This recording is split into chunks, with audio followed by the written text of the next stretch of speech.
पंडित नीलमणि विद्यारत्न 158तम जयंती पालित होइछि।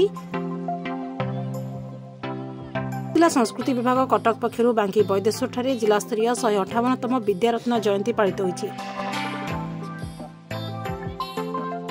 ए उत्सव में जोगदे विद्यारत्न प्रतिमूर्ति में माल्यार्पण करिसेंति विधायक देवीरंजन त्रिपाठी।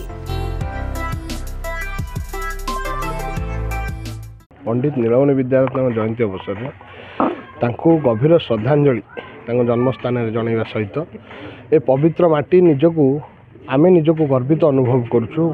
जेहेतु प्रत्येक ओडिया को सी गौरवान्वित करिसेंति ए ओडिया जाति को आगु नवाई ता सहित स्वतंत्र ओडिशा प्रदेश गठन में तांकर जो भूमिका थिला भाषा भित्तिक प्रदेश समग्र भारतवर्ष देखिए ओडिशा गोटे एभली एक राज्य जे प्रथम भाषा भित्तिक प्रदेश भाव निर्माण करा जायथिला। ता पछरे पंडित नीलमणि विद्यारत्नकर गोटे अग्रणी भूमिका थिला एवं सांबादिकता क्षेत्र में से समय चिंता करुथिले समाज संस्कार केमती हो पारिबो।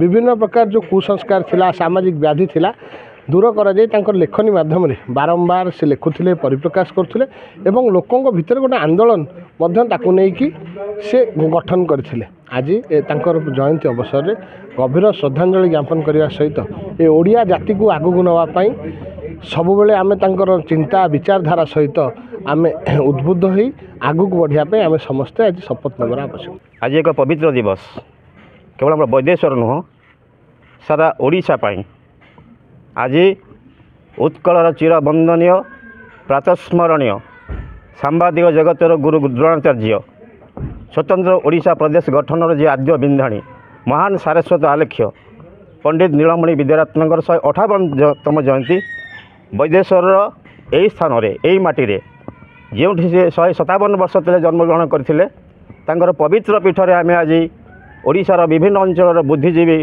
पूज्य पूजा प्राण माने एकत्रित होई तांकर प्रतिमूर्ति रे माल्यार्पण पूर्वक तांको प्रति गभीर श्रद्धांजलि ज्ञापन करी आमे कृतज्ञ जातिर तांको प्रति जो महान सम्मान आमे आज ज्ञापन कलु।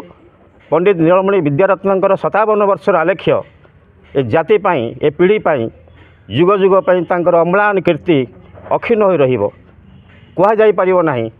एते कम बयस रे जे तांको जीवन को तिल तिल करी ए माटी पाई भाषा पाई संस्कृति पाई जे जीवन को त्याग करी गले तांको निकट रे आमे चिर ऋणी चिर कृतज्ञ वंदे उत्कल जननी। पंडित विद्यारत्न एकाधारे सांबादिक सारस्वत साधक स्वतंत्र उत्कल प्रदेश आद्य बिंधाणी और भाषा योद्धा सहित समाज संस्कारक भाव रखिथिले निजर स्वतंत्र परिचय। पंडित नीलमणि विद्यारत्न जन्ममाटी बांकी बैदेश्वर ठारे आयोजित कार्यक्रम में बहु मान्यगण्य व्यक्तिविशेष उपस्थित थे। बांकीरू अनंत रणांक रिपोर्ट आवाज मीडिया।